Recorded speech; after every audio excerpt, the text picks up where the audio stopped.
वर्तमान समय रे पाणीपाग विभाग लाटेस्ट खबर अनुजाई आसुची बात्या मंथा 27 तारिख रे बात्या सृष्टि 28 बा 29 तारिख रे स्थल भाग छुईब। अक्टोबर ओडिशावासी बात्यार विपद श्रुति चिन्हित होई रहिछि। चलित अक्टोबर रे भी सही बड़ी किछि तिक्त अनुभूति हेबाकु जाउछि।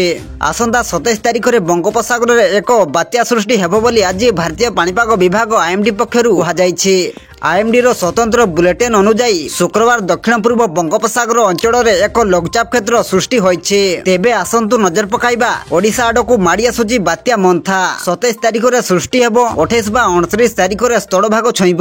तेबे एहार प्रभाव ओडिशा उपरे किभଳି रहिबो एवं एहाकु नै आम भुवनेश्वर स्थित आंचलिक पाणीपाग विभाग रो विशेषज्ञ पक्षरु कोन रहिछि रिपोर्ट से नै वीडियो रे संपूर्ण अपडेट जानिबा। किंतु ता पूर्वरु वीडियो को गोटे लाइक करंतु एवं वीडियोटी को आपण मानक सांगसाथी मानकु अधिकरु अधिक मात्रा शेयर करंतु। जदि आम चैनल रे आपण प्रथम थर वीडियो देखुछंती ताहले एबे ही चैनल को सब्सक्राइब करी पाखरे थिबा बेल आइकन को प्रेस करी ऑल नोटिफिकेशन को ऑन कर रखंतु, जहा द्वारा आगो पाणीपाग संबंधी लेटेस्ट अपडेट आपण माने सर्वप्रथमे आम चैनल माध्यम रे पाई परिबे।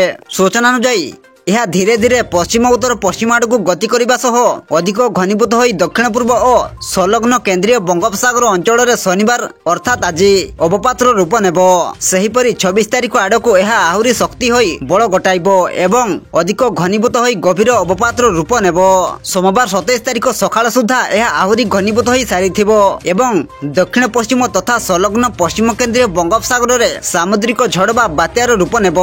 तेबे यह केते भयंकर हेबो, गतिपथ केउ आडे रहिबो ओ केउठारे यह स्थल भाग छुईबो से संक्रांत रे एबे कोनसी स्पष्ट सूचना मिली नाही। बात्याटी विशेषतः आंध्र प्रदेश संलग्न उपकूल रे स्थल भाग छुई पारे बोली अनुमान करा जाउछि।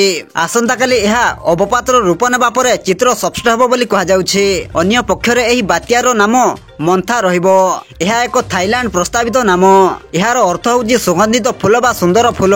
पाणीपाग विशेषज्ञ सुरेंद्रनाथ पशुपालक कहिसेंती गतकाली बंगोपसागर रे रहितबा तीनोटी घूर्णिबलय दक्षिण पश्चिम बंगोपसागर रे खंड विशेष दक्षिण पूर्व रे द्वितीय और दक्षिण बंगोपसागर दक्षिण आड़ को तृतीय आज सकाळे लघुचाप रे परिणत होई संध्या बेले को षष्ठ चिन्हित लघुचाप रे परिणत होईछि।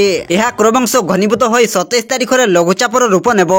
28 तारिख रे बात्या अत्याधिक घनीभूत हेबाकू पाग अनुकूल रहिछि। तेबे बात्या को नै एबे दुईटी दृश्यपट सामना को आसुछि। 28 तारिख रे प्रथम सिस्टम अधिक घनीभूत होई आंध्र उपकूल नेलारो विशाखापट्टनम मध्य रे स्थल भाग छुईब। जदि सिस्टम उपरे पश्चिमा झड़र प्रभाव पड़े तेबे यह 29 तारिख रे दुर्बल होई ओडिशा उपकूल को मुहाइब। आज सृष्टि लघुचाप परे अवपात रूप नेबार आशंका रहितबारु उपकूल और संलग्न ओडिशा रे 25 तारिख अर्थात आज ठारू 26 तारिख रे बिजुली घड़घड़ी सह वर्षा संभावना रहिछि।